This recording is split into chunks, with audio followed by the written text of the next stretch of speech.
My nephew poured soda on my laptop and flipped me off, challenging me in my own home.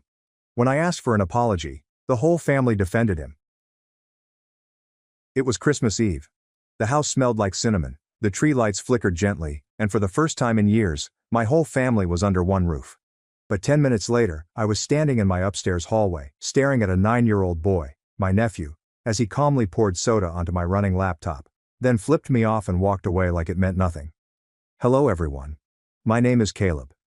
I am 28 years old and reside in a modest apartment in Cincinnati, Ohio. I work remotely as a software engineer for a San Francisco-based technology company. My profession allows me to focus on projects that are important to me. More importantly, it provides me with the calm space that I have chosen to live for many years. Before moving out on my own, I lived with my father Arthur, in a 2-story suburban home. My mother passed away 5 years ago. After that, I decided to remain a bit longer. Not because I couldn't start my own life, but because I realized that when a family experiences loss, simply being present can be the only thing that keeps everything together. The main shift began when my older brother Daniel returned from Berlin with his wife Clara and their baby Noah after living in Europe for 7 years. At the time, I didn't give it much thought. They stated that it would only be temporary, until they could recover from a failed investment initiative. Initially, everyone maintained a respectful tone. So did I. However, on Christmas Eve 2023, something happened. On the surface, it didn't seem like much of a deal. But, starting that night, the calm limits I'd been maintaining for years began to crumble. And I realized things more clearly than previously. There are some lines that, once passed, cannot be reversed. In December 2023, for the first time in over a decade, my entire family sat together around the dinner table, assembled for Christmas in my father's 2-story home in a quiet Cincinnati neighborhood. The mood felt both familiar and curiously off. The Christmas tree was beautifully adorned. The warm yellow glow of the floor lamp filled the corner of the room as usual, and the faint aroma of cinnamon lingered in the air. But within, it didn't feel like the holidays I'd known. That night's dinner was a full spread. My sister-in-law Clara had helped prepare a few extra items, including roast turkey, mashed potatoes, cranberry sauce, and warm dinner rolls. Initially, everyone spoke pleasantly, avoiding anything that could cause friction. Even my father appeared more open than usual. He sat at the head of the table, largely listening and occasionally topping off people's glasses. Right in the middle of dinner, my phone vibrated in my pocket. I examined the screen, and as soon as I saw the notification, I realized I couldn't ignore it. A catastrophic system problem had just occurred, directly affecting the project I was directing, and I was the only one on our tech team with high-level access to tackle the issue. I excused myself and went upstairs to my workspace, a little organized room at the end of the second-floor hallway that was especially designed so that I could start working at any time. I logged in and began performing diagnostics, but after a few minutes I realized I had left my authentication device in the car. I instantly went downstairs, down the corridor, and into the garage. After retrieving the item, I swiftly returned to the second floor. But when I got to the hallway near my room, I froze. The door was wide open, and I noticed Noah, Daniel's son, standing in front of my desk in the center of the room. What stopped me in my tracks was the open can of soda he was carrying, which was still fizzing at the top. Before I could react, Noah tipped the can and dumped the entire contents upon the keyboard of my running laptop. I went in and snatched his arm from the desk, but it was too late. The screen flickered once and then went black. Everything I was working on vanished in front of me. I turned to him, my voice quivering with rage, and yelled, "What the hell do you think you're doing?" He took a step back, and I believe he knew he had gone too far. But then came the look, and what he did next stopped me in my tracks, since Noah's actions did not appear to be motivated by guilt. It seemed like defiance. He looked directly at me, narrowed his eyes, and stuck out his tongue as if it were a joke. However, there was no anxious laughter or terror in his eyes. As if that wasn't enough, he lifted his middle finger at me, challenging me to do something about it. He didn't say anything, didn't blink, just turned around and went out of the room with the same placid stride, as if nothing mattered. I stood there, frozen. The rage remained contained. It sank into my chest like a weight I couldn't move. Not because of the laptop, but because of the expression in his eyes. The face of a 9-year-old who had just stripped me of all respect in my own home. It didn't feel like a childish act of rudeness, but like a determined clear line had just been crossed. And this time, I wasn't going to let it slip.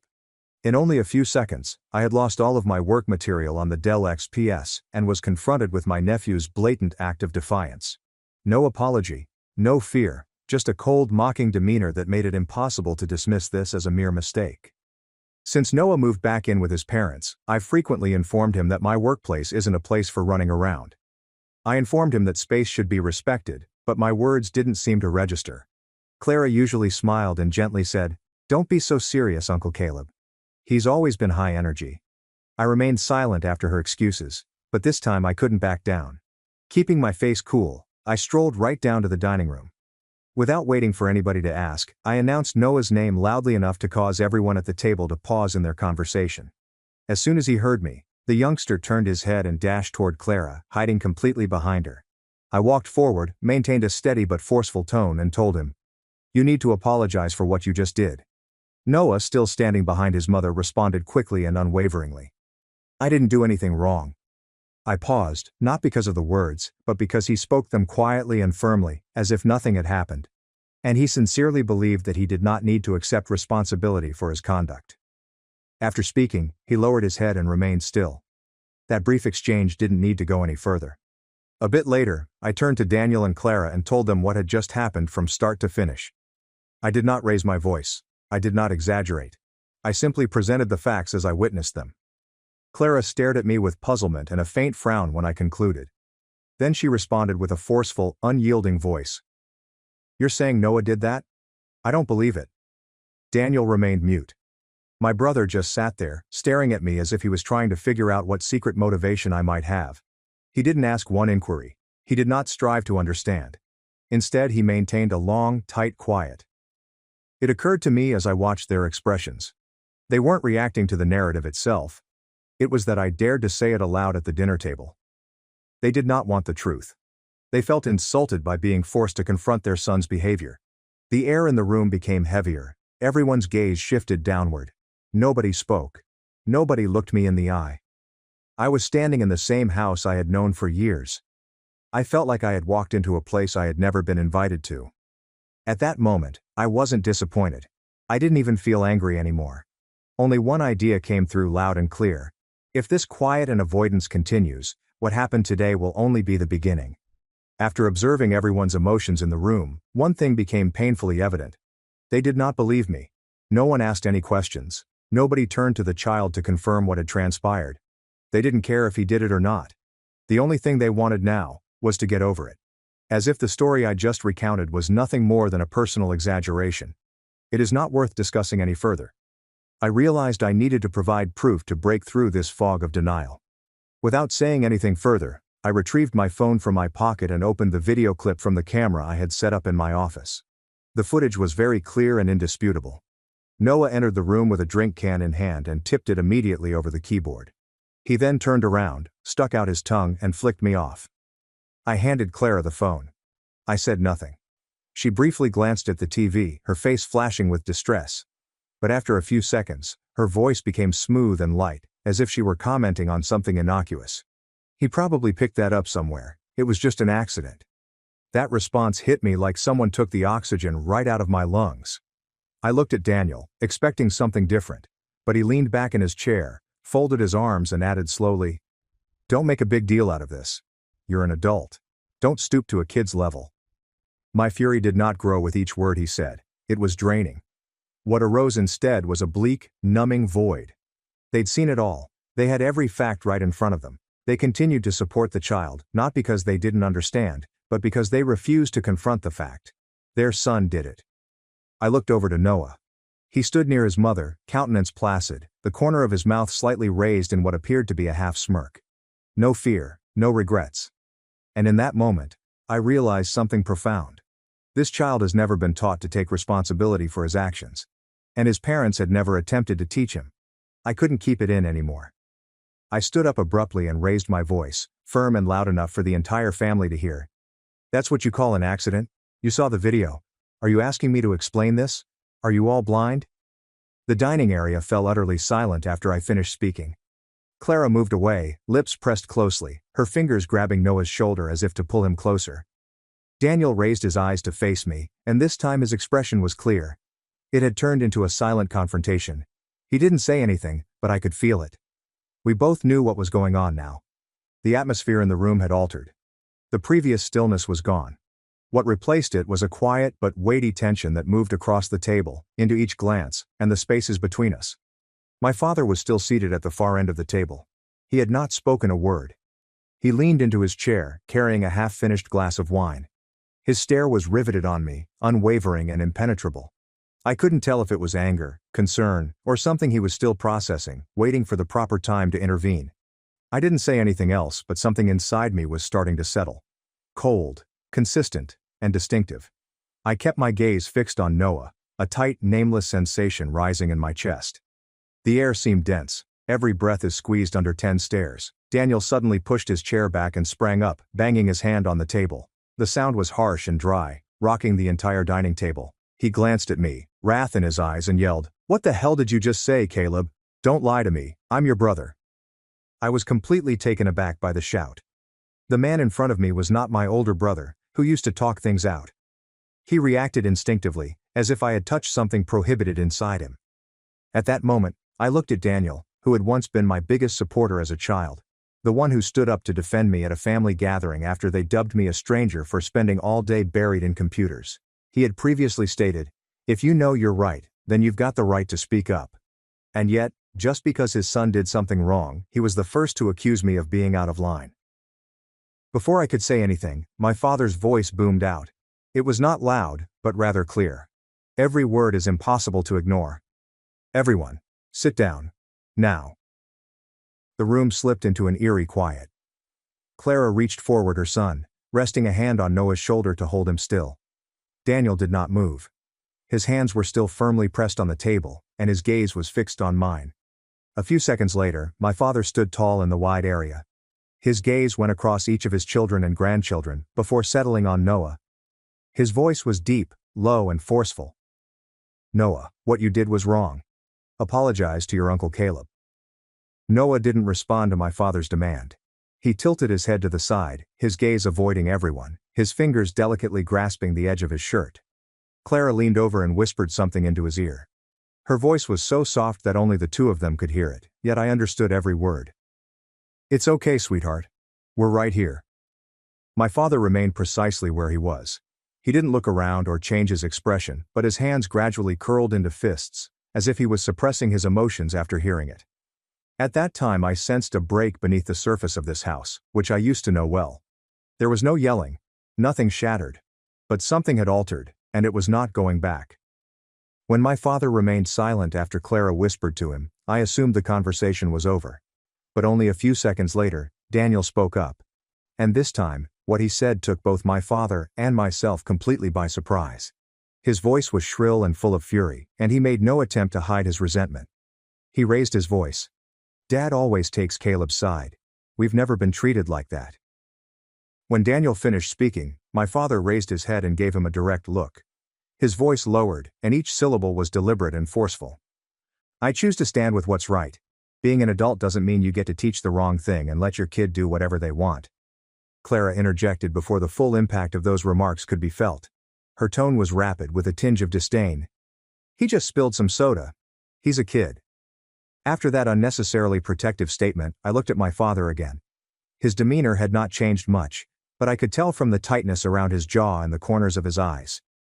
The strain from holding back was beginning to show. What concerned me now was unrelated to the laptop. What struck me was how eager people were to sacrifice moral limits in order to preserve the image of a youngster who supposedly did nothing wrong. Under the weight of building tension, what had begun as a joyful Christmas gathering had now shattered into frigid, deepening stillness, as seen by every gaze and the growing distance between each family member at the table. Everything around us remained unchanged. The meal plates were warm, the wine glasses were half full, and the trees in the corner were still shining. But in the midst of it all, the only thing that felt genuine was the stifling pressure creeping into every inch of the table and every breath. At that moment I realized I had to speak. I stared straight at my brother and sister-in-law, maintained a cool but strong tone, and stated, "I backed up the data to the server on time. However, that laptop was my work machine. More than that, being disrespected in my own home is not something I can deny happened. I expect both of you to replace the laptop." Clara gazed at me with her lips pushed hard before responding. Her tone was stiff and cold. "We don't have the money and we don't think we did anything wrong." Daniel sat alongside her, hands on his knees, gaze concentrated on the table's edge. He didn't say anything, no explanation, no attempt to calm the situation. I was waiting for something, anything from him. However, the chamber merely supplied the sound of feeble breathing and a prolonged quiet. Seeing how rebellious they remained, my father took his phone from his pocket, looked at the screen, and stood up. His voice was fatigued yet clear. "Enough. Go to your rooms. I'll talk to you both in the morning." They departed the table quietly, one by one. Their footsteps reverberated flatly on the hardwood floor. Nobody looked at each other. The night ended with a quiet, agonizing disconnect between supposed family members. I stayed where I was, staring at the untouched plates. The debris is still on the table. My chest felt heavy, and I knew it. Tomorrow morning will not be like any other day.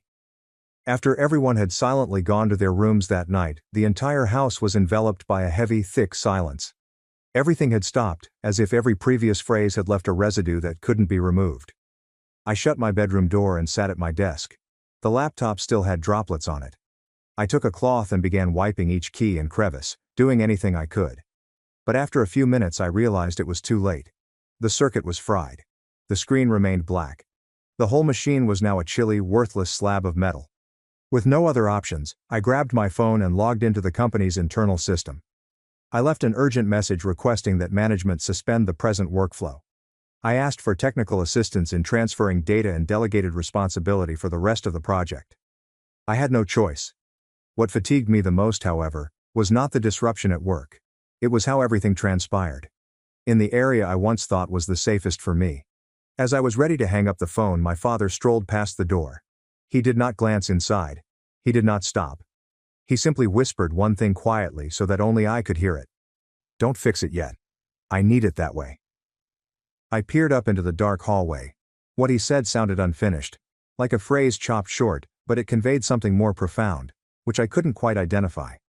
I sat there for a long time after that, in a space that had previously seemed familiar, but was now tinged with strangeness and distance.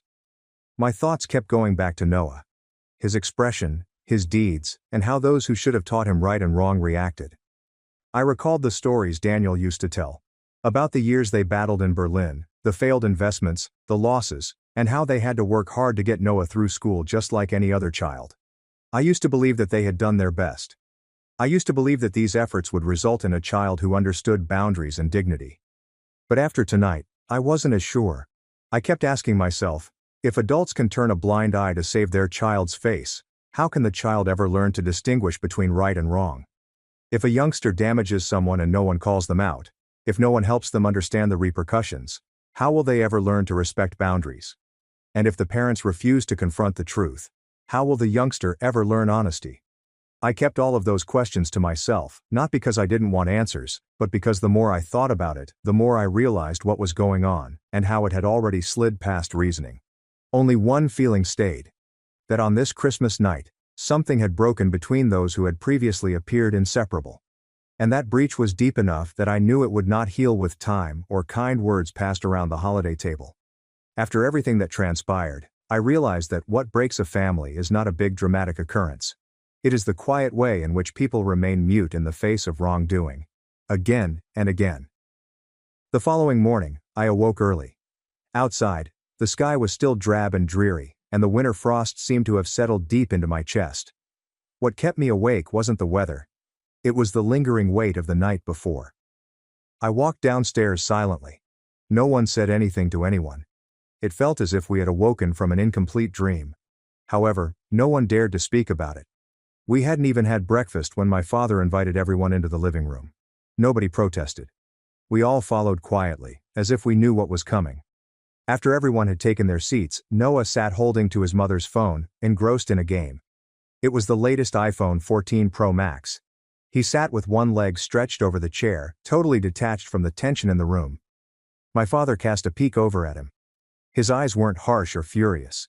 They were consistent and lasted long enough for the entire room to pause. Then he stood upright, hands folded in front of him, and spoke in a deep, forceful tone. "After thinking it over last night, do you two believe your son did anything wrong?" No one responded. Daniel stared at the floor.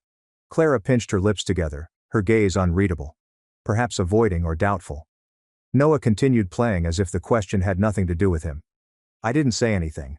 I just observed every gaze and movement. And inwardly, I already knew the answer. They didn't believe he was wrong, and even if they did, it wasn't enough for them to admit it. As the stillness lingered on, as if the entire room was waiting for someone to speak in lieu of reason, my father, a school teacher for 30 years, slowly stood up. He took calm, methodical steps toward Noah. His eyes no longer radiated the joy of a papa proudly displaying his grandson to friends during their weekly video conversations. My father had been calling Noah on a weekly basis since his birth. Regardless of the distance, he never missed a memorable occasion. I'd often sit next to him and watch the two of them laugh and converse on a small screen. If Noah had been raised closer to home, love could have been the glue that held our family together.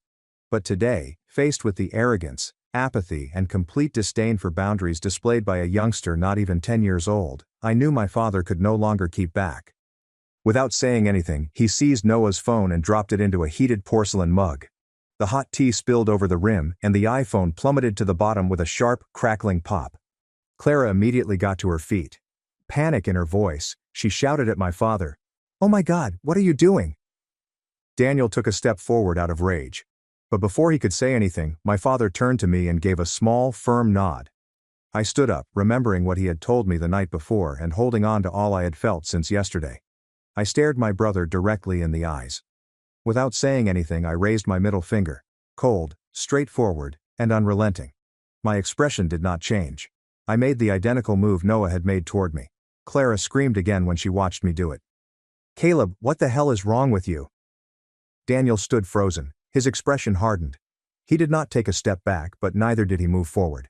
He simply stood there, eyes unfocused, trapped between shock and quiet. Noah sank into the seat, eyes wide and lips squeezed hard. He did not smirk. He didn't respond. For the first time, his eyes showed signs of bewilderment. My father took a stride toward the center of the room just then. With a harsh expression, he stared directly at his son and daughter-in-law and remarked, softly and sharply, "How does that feel?" That feeling was exactly what Caleb had to carry last night. Several seconds elapsed. Clara looked away, her hands clenched, her gaze locked on nothing. Daniel looked down at the floor, lips tight, chest rising and falling as if he was attempting to swallow something he couldn't quite digest. I wasn't satisfied after seeing them. What I felt was that finally, something had begun to move. And I understood that with everything that had happened, this could no longer be described as a mischievous child. Clara leaned forward, her eyes locked on the iPhone, which was now submerged in the scalding tea. The heat had fogged the screen, and the dark amber liquid spread like ink across the device, curling around its edges. Her face twisted with fury and regret. She hurriedly pulled out the iPhone, tea still running between her fingers. With shaking hands, she took a napkin and began washing the phone down, meticulously dabbing at every area, her lips moving in barely audible murmurs, as if she was holding to some last shred of hope. When the screen remained black, she looked toward my father. Her voice strained. "Dad. That phone costs over $2,000. That's my property." The moment she ended, his voice came, calm but firm, aimed firmly at his daughter-in-law. "And Caleb's laptop was just trash?" Clara froze at his words. She gripped the ruined phone tighter. Her gaze lowered to the floor. She did not answer, but as if refusing to give up completely, she finally looked up, her tone sharp and defiant. "I'll call the police." My father immediately turned to face her. His voice did not raise, yet it had unquestionable weight. "Then go ahead, and while you're at it, tell them what your kid did to Caleb last night." That sentence rang through the room like cold steel. Clara stood immobile, lips drawn into a line, her eyes blinking quickly, as if attempting to swallow the embarrassment rising from her throat. This time she said nothing else. Daniel sank onto a chair, one hand pushed to his brow, his gaze heavy and lowered to the floor. He did not defend his wife. He did not even try to meet my gaze. I remained quiet. The rage has long since subsided. What happened was more difficult to explain. An odd combination of regret and detachment. It felt like a thin layer of ice was growing between people who had formerly considered each other family. A few seconds after the room had quieted, I noticed my father turn and look directly at Daniel and Clara. His glare had softened and become less hostile. It had gradually softened, as if he were standing face to face with the children he had previously raised with all his faith. He did not raise his voice. He didn't go to talk. He only spoke loudly enough for them to hear. He admitted that he never expected his children to be wealthy or intelligent. Throughout his life, all he wanted was for them to live with decency, not compete or keep grudges, and to understand the difference between right and evil. He said he felt, honestly believed, that because he and my mother had taught us with fairness and no bias, each of us would carry a simple truth through life. Regardless of our route, family will always be a place to return to. Whether we failed or excelled in the world, he never shut the door on us. But if one of his offspring decided to disregard the most fundamental moral boundaries, he would be the first to say, "This home cannot welcome that choice." Then he turned to Daniel. The softness faded. His voice became slower, heavier, and more deliberate. "Daniel, you're over 35 years old. You're not a child who gets to hide behind excuses anymore. If you still insist on defending something you know is wrong, you're not just ruining yourself. You're teaching your son to grow up and be a terrible person." The room became utterly still. Daniel did not respond. He simply bowed his head. But in his eyes, there was a flicker of shock and mistrust. And I knew something inside him had snapped, something that had been shielded for years by a thin veneer of pride. A few seconds later, he looked up at me. For the first time that morning, his gaze remained fixed. He spoke in a low, steady voice. "Caleb, I'm sorry. I was wrong." I did not move. I didn't answer immediately. His apology could not repair what had occurred. But at that moment, I knew it was just the beginning. Clara then leaned down near Noah. Her voice was gentle and she whispered, "Say you're sorry." I stared at my nephew, still clutching onto a sliver of hope. I hoped that after all he'd realize something. That all actions have repercussions. Apologizing is not a sign of weakness. Rather, it is the first step toward maturity. But what occurred next made everyone in the room hold their breath. Noah looked up at me. His eyes were lifeless and uncaring. In a clear, purposeful voice, he said, "I didn't do anything wrong. I hate him." And then he burst into tears. He yelled, threw himself on the ground, kicked, and thrashed, crying as if the entire world had wronged him. Nobody said a thing. We all sat frozen like statues in the same places we had been. The room became tight and airless, as if sound had been drained away, leaving only a heavy silence beyond description. I turned to face Daniel and Clara. They said nothing. But their expressions told everything. And for the first time, I realized they genuinely understood. They had been raising more than just a child. It was the effect of every instant in which they decided to look aside. Daniel was unable to remain sitting following Noah's outburst. He sprung up and dashed over to his son. His face turned pale, as if he had realized something too difficult to accept. He took the boy's arm in a hard, clear voice and stated, "Stop it, Noah. This is not how a child can act when in the wrong." The youngster continued to weep, thrashing on the floor as if every phrase was like wind passing by. But unlike before, no one intervened to console him. Clara began to move a few seconds later, preparing to kneel and hold him like she always did. But soon as her fingers brushed the back of the chair, Daniel turned and snapped, "Don't move." The words struck the room like a hard stop, cutting off the air. Clara froze in mid-step. Perhaps she had never heard her spouse raise his voice in that way. Certainly not in the father's position. I looked at Daniel. There was no hesitancy in his eyes. There is no room for excuses or blame on the issue. And for the first time, I noticed my brother no longer attempting to maintain the appearance of a tranquil, well-organized family. Something inside him, or the father, had just broken. Perhaps something else began to form as a result of that break. As everything unfolded directly in front of our eyes, my father and I took a modest step back, putting some distance between us and the tension that was tight as a pulled wire. We both realized that moving away in that moment was not an act of avoidance. It was vital to allow Daniel and Clara the room to confront the child they had raised for the past 9 years. I walked slowly out of the room, my head still full of the pictures I had just seen. But deep down, I wondered whether, for a youngster raised in indulgence and misconception, rebellion is the last thing they have left to hold on to what they believe is right. I'm not sure what happened after my father and I left the living room. But a few minutes later, in the hallway silence, I heard Daniel's raspy, furious voice from within, along with Clara. I only heard a quiet coughing, so perhaps they argued. Maybe they didn't. I do not know. But I was happy that they had finally begun to speak what should have been spoken long ago. And it was exactly what they were about to do next, a difficult decision that revealed to me that they were truly at a loss with the child they had created. That night dinner was followed by a long, heavy quiet. Noah remained in his room and never came out to join us at the table. Nobody called for him. Nobody tried to force him. On the table, the roast became chilly. The faint fragrance of smoke lingered from the fireplace, but it couldn't take away the coolness between us, each buried in thought. The supper felt like a pause after a storm, when everyone realizes the most important thing has yet to be said. Daniel looked up just as my father had laid down his drink. He looked at Dad first, then at me, and talked in a tone I hadn't heard from him in a long time, steady and honest. "I think it's time to take him somewhere that can help him start over. I can't let this go on anymore." He hesitated briefly and added, "I've already failed at my career, but with Noah, I can't afford to fail again." At those words, my father's spoon froze in midair.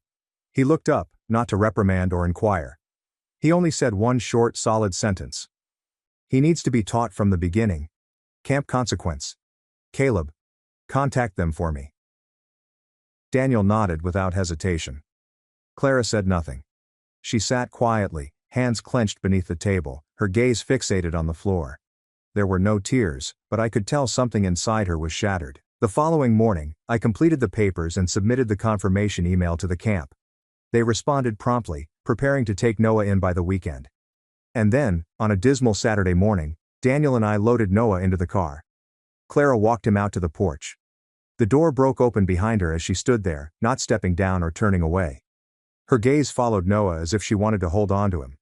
Finally, she placed a palm on her chest and offered a faint nod.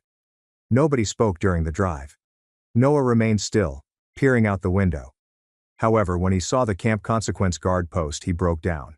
He began shouting for his mother, then turned to me, his eyes pleading, enraged, and desperate. Daniel did not move. He did not look at his son. I did not look away. He grabbed the steering wheel so tightly that his knuckles became white. When we opened the car door, my father was already there. He didn't say anything. He stared at Noah, crying and struggling, then turned to me, sending a quiet signal with his eyes. At that moment, he was no longer a gentle grandfather. He was a man who had spent almost 30 years with chalk in hand, and he recognized that certain children may only learn what it means to be human when they are placed in an environment where softness is no longer an option. As I saw the gate close behind Noah, I felt no relief. I only felt a space opening up inside my chest. I'm not sure what lies ahead, but one thing is certain. Nobody in this house will live the same way again after today. Noah spent a month at the training camp, and the mood in our home gradually changed. The initial tension dissipated, giving way to a quiet, serene, sluggish but essential. We all knew deep down that all of us were concerned about the boy. Nobody stated it out loud, but it was evident. None of us wanted this to happen, but we all knew it was the correct thing to do. Around the same time, my father surreptitiously purchased a new phone for Clara and placed an order to replace my PC. He said nothing prior. He just left the 2 boxes on the table, each containing a short note displaying our names. When we saw them, Clara and I declined, not out of anger, but because unspoken feelings persisted in our hearts. However, my father shook his head and remarked calmly, "As long as you've learned the lesson, that's all that matters. I'm not short on money." Daniel, Clara, and I glanced at each other and laughed together. Not because what he said was humorous, but because it was so true, so straightforward, and so obvious that there was no place for debate. Nonetheless, it prompted us to think for ourselves. After everything that had happened, I understood that every one of us had finally learned the lesson that my father had been silently teaching us for years. And today, exactly 1 year after Christmas Eve, everything in my family has gradually returned to the rhythm it should have had long ago. Daniel and Clara have begun their lives with a little European deli in the city center. They no longer argue as often, and they're learning to actually listen to their son rather than simply responding. It isn't glamorous or loud, but it's a beginning. Noah sent me a handwritten note after he returned from training camp. He apologized in both English and German, which he learned in Berlin. It took me 3 reads to really understand what he meant, but I didn't mind. I smiled all afternoon. Noah hasn't acted the same way since that letter. No more defiance, no more obnoxious behavior to gain attention. He's beginning to understand what it means to accept responsibility. My father Arthur has been more upbeat. Perhaps because despite everything he has finally noticed that his children's bond has survived and grown stronger. He frequently takes Noah to the library or local events on weekends, and I saw him chuckle for the first time in years when the family sat down to look over old photos. I moved into my home 3 months ago. Every weekend, I bring Noah over to our place. We play video games, eat fried chicken, and occasionally sit next to each other without speaking much. He's still stubborn, but he's learned when to stop. This makes all the difference. And if there's one thing I want you to take away from the story, it's this. Family isn't always pleasant, but the most momentous collisions allow us to halt, repair what's broken, and start over. This time, with greater clarity and affection. That Christmas, I didn't receive a gift wrapped in shiny paper. But it taught my family a lesson we'll remember for the rest of our lives. That is where my story ends. And before I end this chapter, I want to ask you, those of you who have stayed with me throughout this journey, was I foolish to speak up that Christmas night rather than keeping the peace and remaining silent?